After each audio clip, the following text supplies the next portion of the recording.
Picture this. You're Rachel Reeves, sitting in the Treasury, calculator in one hand, tissues in the other, staring at a £50 billion black hole that's growing faster than the queue at a free buffet. The phone rings.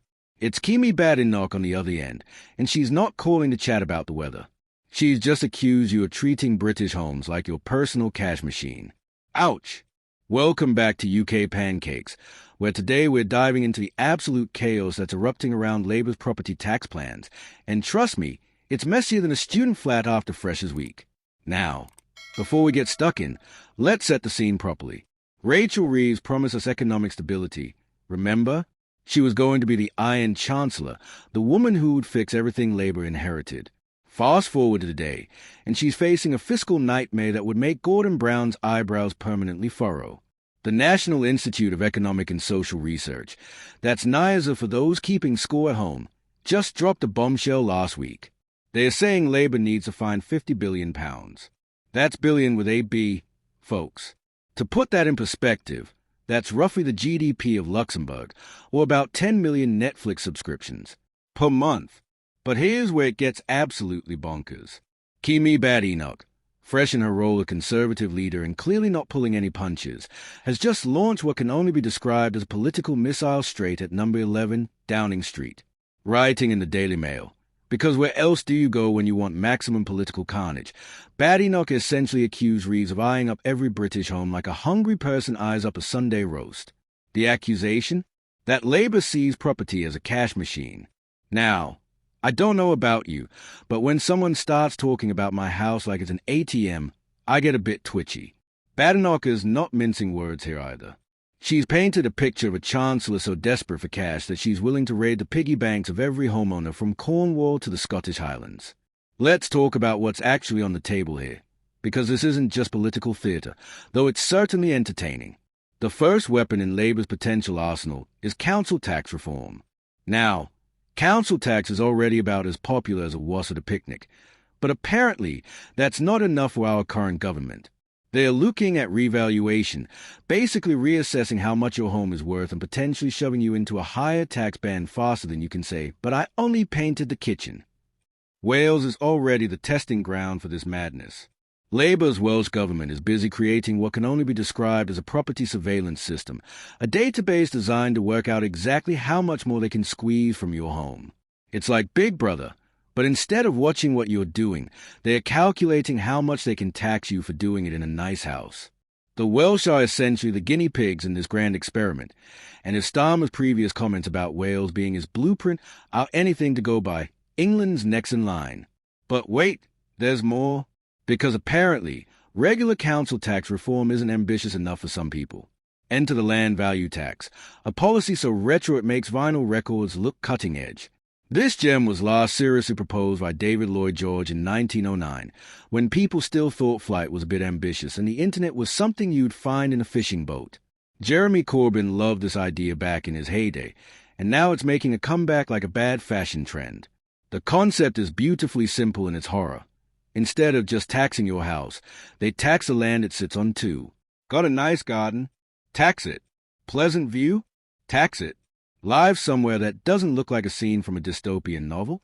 Congratulations, you're getting taxed for that privilege.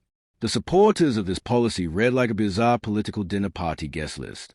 You've got Dame Margaret Hodge rubbing shoulders with the Taxpayers Alliance, while Blue Labour, that's a faction that's economically left-wing but culturally conservative, for those keeping track of Labour's many personality disorders, is pushing for a complete overhaul of property taxation. It's like watching a political version of the Avengers. Except instead of saving the world, they are trying to figure out new ways to tax your shed. Now, here's where it gets properly terrifying for homeowners. This isn't just about the wealthy elite with their multiple properties and helicopter pads. A land value tax doesn't discriminate. Widows, pensioners, single people, everyone gets hit. There's no discount for being on your own, no consideration for your circumstances. If you own land, you pay up, period. And here's the kicker. Some versions of this tax will continue even after death. It's inheritance tax's evil twin, a pay-as-you-die policy that ensures a taxman gets his cut even when you're 6 feet under. Because apparently, death isn't certain enough. We need to make sure the tax implications are too. The political implications of all this are absolutely massive. Kemi Badenoch isn't just criticizing a policy here. She's drawing a line in the sand with a neon highlighter. Her response has been nothing short of a declaration of war on Labour's property tax ambitions. She's positioning Conservatives as the defenders of property rights, the champions of hard-working families, the political equivalent of a bouncer at the door of your home saying, "You're not coming into the tax collectors." But let's be brutally honest about the politics at play here. Labour's in a proper bind. They've got a £50 billion hole to fill, public services that are creaking at the seams, and promises to keep that are looking increasingly expensive. Meanwhile, they've already ruled out major income tax rises and promised not to return to austerity. So where exactly is the money supposed to come from? The magic money tree was apparently cut down years ago. The Treasury's official response has been about as helpful as a chocolate teapot. They are focusing on growing the economy, which as politicians speak for, "we'll figure it out later." But here's the problem. You can't grow your way out of a £50 billion hole overnight, especially when your business-bashing budget has already sent unemployment rising and growth stalling. This whole saga perfectly illustrates the impossible balancing act of modern politics. Reeves promised fiscal responsibility while campaigning on a platform of increased public spending. She ruled out tax rises on working people while simultaneously inheriting a fiscal situation that would make a Victorian workhouse administrator wince. Something had to give, and apparently, that something might be your home. The human cost of all this political maneuvering is what makes it truly concerning. We're not talking about abstract numbers or theoretical policy proposals. We're talking about families who've worked for decades to buy their homes, pensioners on fixed incomes, and young people already struggling to get on the property ladder. The idea that these people might face additional taxation simply for the crime of owning property is genuinely alarming. Bedenoch's emotional appeal about homes being more than bricks and mortar might sound like political rhetoric, but it resonates because it's true. For most people, their home represents security, achievement, and legacy. It's not just an asset to be taxed. It's a foundation of family life and personal stability. The timing of this political battle is also worth noting. We're seeing this play out against the backdrop of a cost-of-living crisis that's hit homeowners particularly hard. Energy bills, mortgage rates, and general inflation have already squeezed household budgets. The prospect of additional property taxes feels like adding insult to injury. What makes this even more politically toxic for Labour is a perception of betrayal. During the election campaign, they explicitly ruled out council tax reform and property revaluation. Now, less than a year later, we're seeing serious discussions about exactly those policies. It's the kind of political U-turn that destroys trust and hands opposition parties a gift-wrapped attack line. The Conservative strategy here is politically astute. By framing this as an attack on ordinary homeowners rather than a technical discussion about fiscal policy, they are tapping into genuine anxiety and resentment. Bedenoch's promise to fight this with everything I have plays directly into the narrative that the Conservatives are the party of aspiration and home ownership. But let's not pretend this is just about noble political principles. The Conservatives are in opposition and need ammunition against the government. Property taxation is political dynamite because it affects so many voters directly. It's personal, it's visible, and it's easy to understand. Unlike complex fiscal policies or abstract economic theories, everyone can grasp the concept of their home being taxed more heavily.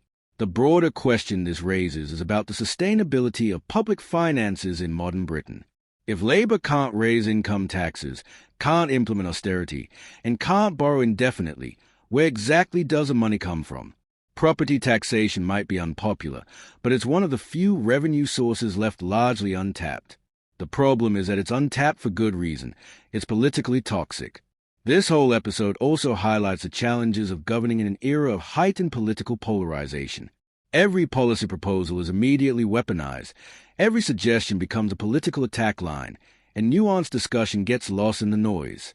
The result is that serious fiscal challenges get treated as political footballs rather than genuine problems requiring adult solutions. As we watch this drama unfold, it's worth remembering that behind all the political posturing and rhetorical flourishes, there are real decisions to be made about real money affecting real people.